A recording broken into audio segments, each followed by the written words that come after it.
दोस्तों इस वीडियो में 2 किलोवाट का स्टेबलाइजर बनाने वाले हैं। ये दोस्तों है सबसे नीचे का ढक्कन और ये है आगे का फ्रंट पैनल, ये है बैक पैनल और ये है लेफ्ट और राइट का पैनल और ये है सबसे ऊपर का ढक्कन। तो सबसे पहले दोस्तों क्या करेंगे, जो बैक पैनल है इसमें HT4 सॉकेट कसेंगे और इसमें दोस्तों रोटरी और इसमें लाल इंडिकेटर, इसमें हरा इंडिकेटर, इसमें इनपुट आउटपुट स्विच, इसमें वोल्ट मीटर और इसमें अप डाउन स्विच को कस लेना है। उसके बाद में सबसे पहले ट्रांसफार्मर 909 और रिले को कस लेना है। तो ट्रांसफार्मर कुछ इस तरह से रखना है, सामने रहेंगे 8 वायर और सबसे पीछे लास्ट में 1 वायर। और ये है 024 500 वोल्टेज का छोटा ट्रांसफार्मर और ये है रिले। तो सबसे पहले इसमें क्या करेंगे, मार्कर से इस तरह से चिन्ह बना लेंगे, ठीक है। उसके बाद में इसमें कर लेंगे होल। तो इस तरीके से इसमें कील और हथौड़ी की मदद से इसमें होल कर लेने हैं बारी बारी से, जहां पर मार्कर से चिन्ह लगाए हुए हैं वहीं पर।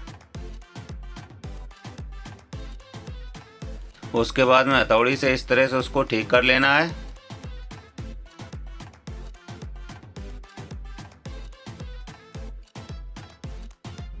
तो इस तरीके से मेन ट्रांसफार्मर, रिले और 024 छोटा ट्रांसफार्मर कस लिया। अब समझ लेते हैं रोटरी के बारे में। तो देखिए दोस्तों, ये होती है रोटरी, ठीक है। तो इसमें एक ये पोल अलग से होती है। देखिए इस तरह से पूरी रोटरी को घुमा करके देख लिया, ये पोल सबसे अलग है, ठीक है। तो ये होती है कॉमन पोल, ठीक है, C बना दिया है। इसी से यहाँ पर स्टार्ट होती है। देखिए 1 नंबर रोटरी का, 2 नंबर, ये 3 नंबर, ये 4 नंबर, ये 5 नंबर, ये 6 नंबर, 7 नंबर, 8 नंबर। तो इस तरह से रोटरी में 8 पोल होती हैं और ये कॉमन पोल होती है, ठीक है। तो कुल मिलाकर 9 पोल होती हैं। तो इसी तरह से ट्रांसफार्मर में भी 8 लूप निकली हुई हैं। देखिए सभी लूपों को अलग कर लेते हैं। ये 1 नंबर, 2, ये 3, 4, 5, 6, 7, 8 और ये एक अलग से मेन लूप निकली हुई होती है। तो अब दोस्तों क्या करना है कि जो इसमें लूप निकली हुई है तो इसके ऊपर चढ़ी होती है वार्निश। तो अब आपको क्या करना है, ब्लेड की मदद से इसकी वार्निश को साफ कर लेना है सबसे पहले। तो इस तरीके से बारी बारी से सभी वायरों को साफ कर लेना है, ठीक है।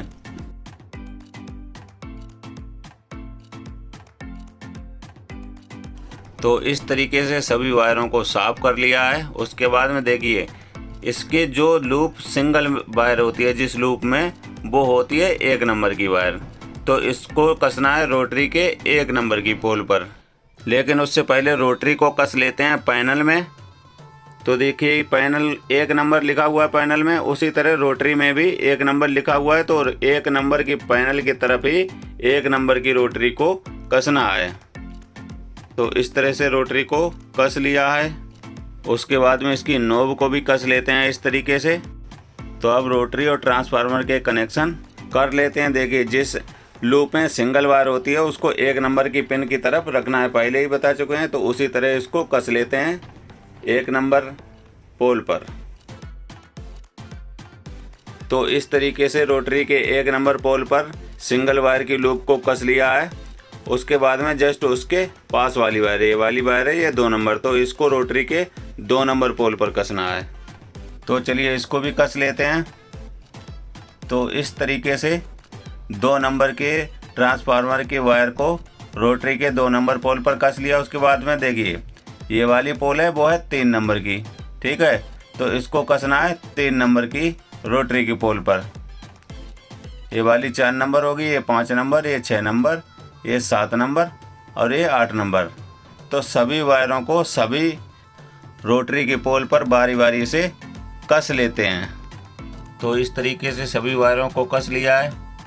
देखिए सभी वायर कस गए हैं। इसमें देखिए 1 नंबर का 1 नंबर के पोल पर, 2 नंबर का 2 नंबर के पोल पर, 3 का 3 नंबर के पोल पर, 4 का 4 में और 5 का 5 नंबर के पोल पर, 6 का 6 नंबर पर, 7 नंबर का 7 नंबर पोल पर और ये आखिरी में 8 नंबर का 8 नंबर पोल पर सभी वायरों को कस लिया है नंबर बाई नंबर। तो अब इसके बाद में नंबर आता है अप डाउन स्विच का। देखिए दोस्तों ये अप डाउन स्विच है। तो इसे कुछ इस तरह से घुमाना है, ठीक है। जो सबसे लास्ट में पिन होती है, देखिए ये वाली सबसे लास्ट में पिन है, तो इसमें एक वायर लगाने के बाद में उस वायर को लगाना है। देखिए जो HT4 सॉकेट है उसके सबसे पहले वाले नंबर पर। तो चलिए इसमें लिख भी लेते हैं, एक तरफ इन और एक तरफ आउट। तो इस तरीके से इसमें चिन्ह बना लेने हैं, इस तरफ इन लिखना है, इस तरफ आउट लिखना है, ठीक है। तो इसमें इस तरह से इन की तरफ से करंट जा रहा है और आउट की तरफ से करंट निकल रहा है, ठीक है। जैसे स्कूल में लिखा होता है इन मतलब अंदर आना और यहाँ से बाहर निकलना, तो इसी तरह ये भी काम करता है इन और आउट का। उसके बाद में इन वाली पिन में देखिए सबसे लास्ट वाली जो पिन है, इसी में एक वायर को कस लेना है। तो मैंने एक काले रंग का वायर लिया है, तो इसको 1 नंबर की पिन पर इस तरह से कस लेते हैं, ठीक है। उसके बाद में इसको इस होल से निकाल करके उसको लगाएंगे सबसे लास्ट में जो अप डाउन स्विच की पोल है उसी में इस वायर को कस देना। देखिए इस वाली पोल पर इस वायर को कस लेते हैं। तो इस तरह से इस वायर को कस लिया है। उसके बाद में जस्ट उसके नीचे वाली इस वाली पोल में एक वायर और लगाना, जैसे कि मैंने लाल वायर लिया हुआ है, तो इस वायर को भी कस लेते हैं। तो इस पिन में इस वायर को कस लेना है, जस्ट ऊपर वाली पिन है उसी के जस्ट नीचे वाली पिन में। तो इस तरीके से इस वायर को भी कस लिया है। अब इस वायर के दूसरे छोर को लगाएंगे रिले में। तो चलिए इस वायर को भी कस लेते हैं। देखिए रिले की इस वाली पिन में इस वायर को उमेट लेना है, उसके बाद में इसको बाद में सोल्ड करेंगे। तो इसी वायर में एक वायर और लगा लेना है। 024 जो ट्रांसफार्मर है, छोटा ट्रांसफार्मर, तो इसकी एक वायर को इसी वायर में उमेट लेना है, ठीक है। इसको उमेटने के बाद रिले की इनपुट वाली पिन में इस वायर को उमेट देना है। उसके बाद में 2 छोटे छोटे वायर लेना है। देखिए एक को लगाना है जो अप डाउन स्विच है उसके यहाँ से एक वायर यहाँ पर लगाना है, दूसरा वायर यहाँ से यहाँ पर लगाना है। तो चलिए 2 वायर कस लेते हैं बारी बारी से। तो इस तरीके से 2 वायर ले लिए हैं लाल रंग के। तो बारी बारी से दोनों वायरों को अप डाउन स्विच में बारी बारी से कस लेना है। देखिए एक का यहाँ से यहाँ पर कसना है और इसी तरह से दूसरे वायर को भी कस लेते हैं। देखिए यहाँ से और यहाँ पर दोनों वायरों को बारी बारी से कस लेते हैं। तो इस तरीके से दोनों वायर कस लिए हैं। उसके बाद में दोस्तों क्या करना है, 2 वायर और लेना है। जैसे दोस्तों एक काले रंग के दोनों वायर लिए हुए हैं, एक को लगाएंगे कॉमन वाली पोल पर और एक लगाएंगे 1 नंबर की पोल पर। दोनों वायरों को बारी बारी से कस लेते हैं। तो एक वायर को इस तरह से 1 नंबर के पोल पर कस लिया है और दूसरे वायर को देखिए कॉमन वाले पोल पर इस तरह से कस लेना है, ठीक है। तो दोनों वायरों को बारी बारी से कस लिया है। उसके बाद में इसको अप डाउन स्विच में कस लेते हैं। सबसे पहले 1 नंबर की पोल वाला वायर कसेंगे, देखिए इस वाली पिन पर। तो सबसे पहले 1 नंबर की पोल वाला वायर को कस लेते हैं इस तरह से अप डाउन स्विच में। तो इस तरीके से इस वायर को कसने के बाद देखिए कॉमन वाली पोल में जो वायर कसा हुआ है इसको कसेंगे जस्ट उसके नीचे वाली पोल पर। इस वाली पोल पर एक कॉमन वाला वायर को कस लेते हैं। तो इस तरीके से इस वायर को भी कस लिया है। उसके बाद में अप डाउन स्विच को कैबिनेट में कस लेते हैं।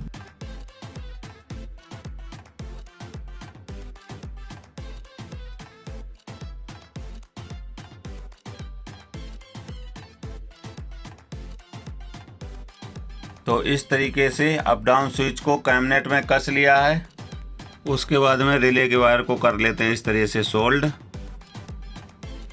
उसके बाद में 2 वायर और लेने हैं, एक छोटा वायर और एक बड़ा वायर। तो इन दोनों पिनों में वो दोनों वायरों को कस लेना है।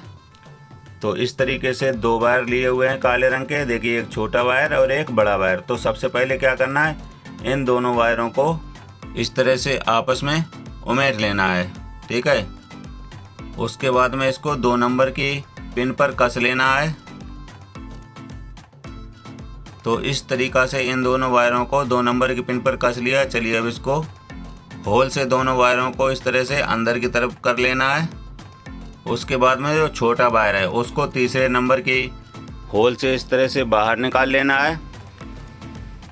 उसके बाद में HT4 के 3 नंबर के पिन पर इसको कस लेना है। तो इस तरीके से इस वायर को भी कस लिया है। उसके बाद में देखिए जो बड़ा वायर है, तो इस वायर में एक मेन ट्रांसफार्मर का जो वायर है उसको इसी वायर में उमेट लेना है इस तरीके से। उसके बाद में इसमें एक 024 का ट्रांसफार्मर का एक वायर बचा हुआ है, एक रिले में लगा दिया, एक बचा हुआ है, तो इसको भी इसी वायर में उमेट लेते हैं। तो इस तरीके से 3 वायर इसमें उमेट दिए। इसमें अभी एक वायर और लगेगा जो कि लगेगा वोल्ट मीटर में। तो इस तरीके से देखिए सफ़ेद वायर को लिया हुआ है, तो इस वायर को भी इसी वायर में उमेट लेना है। इस तरह से ये 4 वायर हैं वो उमेट गए हैं। उसके बाद में इसमें एक सॉकेट को उमेट देना है, क्योंकि ये एल्युमिनियम का ट्रांसफार्मर है तो ये कार्बन ना पकड़े, इसलिए ये सॉकेट HT4 से निकाला हुआ है। जो HT4 सबसे पीछे जो सॉकेट लगा हुआ है 4 पिन का, उसी से एक निकाल लिया है। तो इसको इस तरह से कस दिया है। उसके बाद में इसमें लगा देंगे टेप। तो इस तरीके से इसमें टेप को लगा दिया। अब इसका जो दूसरा वायर का छोर है, तो इसमें से इस तरह से वायर निकालने के बाद में इसमें इंडिकेटर की एक लाल रंग के और एक हरे रंग की दोनों वायरों को उमेट लेना है।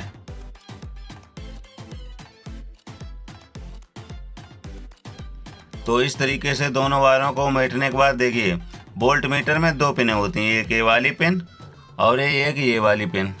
तो इस वाली पिन में इस वायर को उमेट देना है। सोल्ड बाद में करेंगे, सबसे पहले इसमें इस वायर को उमेट लेते हैं। उसके बाद में इस वायर को इस तरह से आयरन की मदद से सोल्ड कर लेना है। उसके बाद में एक वायर और लेना है, जैसे कि मैंने लाल रंग का वायर लिया है, तो इसमें एक हरे रंग के इंडिकेटर की वायर को उमेट लेना है। देखिए लाल एक बचा हुआ है, एक हरा बचा हुआ है, तो हरे वाले में इस वायर को उमेट लेना है। इस तरीके से दोनों वायरों को उमेटने के बाद में इसको भी वोल्ट मीटर में लगाएंगे। देखिए जो दूसरी वोल्ट मीटर की पिन बची हुई है, तो इसमें इस वायर को उमेट लेना है।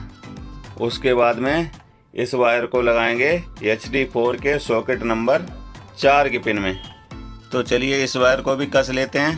देखिए 4 नंबर की पिन में इस वायर को इस तरह से कस लेना है। इसको कसने के बाद में इसमें बीच में एक कट लगा लेना है इस तरह से। अब इस वायर को लगाएंगे रिले की आउटपुट वाली पिन पर। तो इस तरीके से इसमें कट लगा लिया है। उसके बाद में रिले की आउटपुट वाली पिन पर इस तरह से पकड़ने के बाद इसको सोल्ड कर लेना है आयरन की मदद से। इस तरह से इसको अच्छी तरह से सोल्ड कर लेना है। उसके बाद में रिले में एक रेजिस्टेंस को लगाना है, जैसे कि मैं ये लगा रहा हूँ 15 ओम 5 वाट की इस वाली पिन पर, जो कि पहले ब्लैक एंड वाइट टीवी में ये लगती थी। लेकिन अगर आपके पास ये नहीं है तो आप किसी मल्टीमीटर से निकालकर रेजिस्टेंस को लगा सकते हैं, वो भी सही काम करती है, किसी भी ख़राब मल्टीमीटर से रेजिस्टेंस को निकालकर। तो इस तरह से रेजिस्टेंस को सोल्ड कर लिया। उसके बाद में इसमें एक वायर और लगा लेना है। देखिए इस तरह का वायर रेजिस्टेंस के जो दूसरा सिरा है ऊपर वाला, उसमें इस तरह से एक वायर लगाने के बाद इसको भी सोल्ड कर लेना है। तो इस तरह से इसको सोल्ड कर लिया है। उसके बाद में इसमें जो लाल रंग का इंडिकेटर है, इसमें इस वायर को उमेट देना है इस तरीके से। उसके बाद में इसमें लगाएंगे एक बजर, जो कि कट करने के बाद ये बजेगा। तो इसकी एक वायर इसी इंडिकेटर की वायर में इस तरह से उमेट लेना है।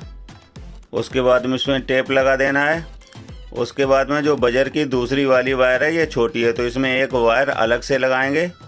तो उसके लिए इस नारंगी कलर के वायर को लिया हुआ है, तो इसी वायर में इस वायर को उमेट लेना है इस तरीके से। उसके बाद में इसमें भी लगा देना है थोड़ा सा टेप, जो कि करंट ना आए।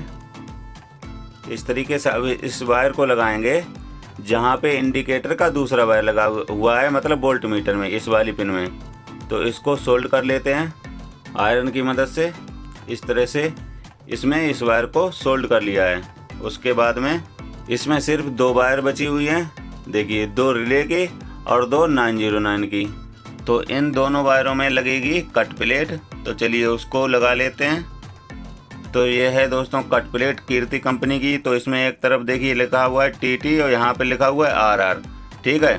तो जहाँ पर TT लिखा हुआ है उधर ट्रांसफार्मर मतलब 024 ट्रांसफार्मर के वायर लगेंगे, जहाँ पर RR लिखा हुआ है वहाँ पर लगेंगे रिले के वायर।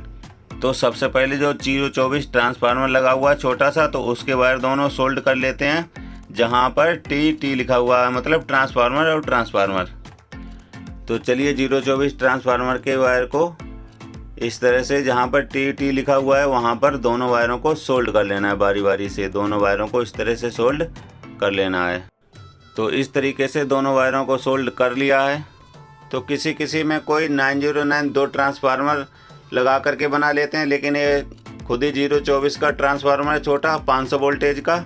तो वो दोनों 909 होते हैं, वो 250 वोल्टेज को होते हैं, तब दोनों मिलाकर सीरीज कर लेते हैं, लेकिन इसमें डायरेक्ट 500 वोल्टेज का लगा हुआ है। तो अब दोस्तों क्या करना है, इसमें 2 वायर और लगा लेते हैं रिले के लिए।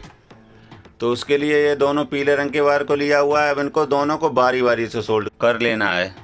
तो इस तरह से दोनों वायरों को सोल्ड करने के बाद इन दोनों वायरों को लगाएंगे रिले में। देखिए बारी बारी से दोनों पिनों में इस तरह से सोल्ड कर लेना है। तो इन दोनों वायरों को इस तरह से सोल्ड कर लिया है। तो इस तरीके से स्टेबलाइजर के कंप्लीट कनेक्शन हो गए हैं। चलिए अब इसको चेक करते हैं बिजली में लगाने के बाद में। तो इनपुट वाली पिनों में, इन दोनों पिनों में मेन लीड को लगा लेते हैं। तो इस तरीके से दोनों वायर लगा लिए हैं। तो मेन लीड को लगाते हैं बिजली में। देखिए इसमें 200 वोल्टेज आ गए हैं। अभी ये अपर है, देखिए अब वोल्टेज बढ़ेंगे। देखिए कट भी कर गया है। कितने वोल्टेज पर कट कर रहा है, देखिए 250 वोल्टेज पे कट कर जाता है। चलिए डाउन पे चलाते हैं इसको। देखिए वोल्टेज कम भी हो रहे हैं, 50 वोल्टेज से लेकर के 200 वोल्टेज 250 वोल्टेज तक ये काम कर रहा है। उसके बाद में 250 वोल्टेज से ऊपर ये कट कर जाता है। तो सबसे पहले कैम नट को कस लेते हैं। देखिए इस तरह से इसको कस लिया है। उसके बाद में इसको देखिए जो कट प्लेट है इसको इस तरह से कस दिया है, और जो बजर है इसको इस तरह से फेविक्विक से चिपका दिया।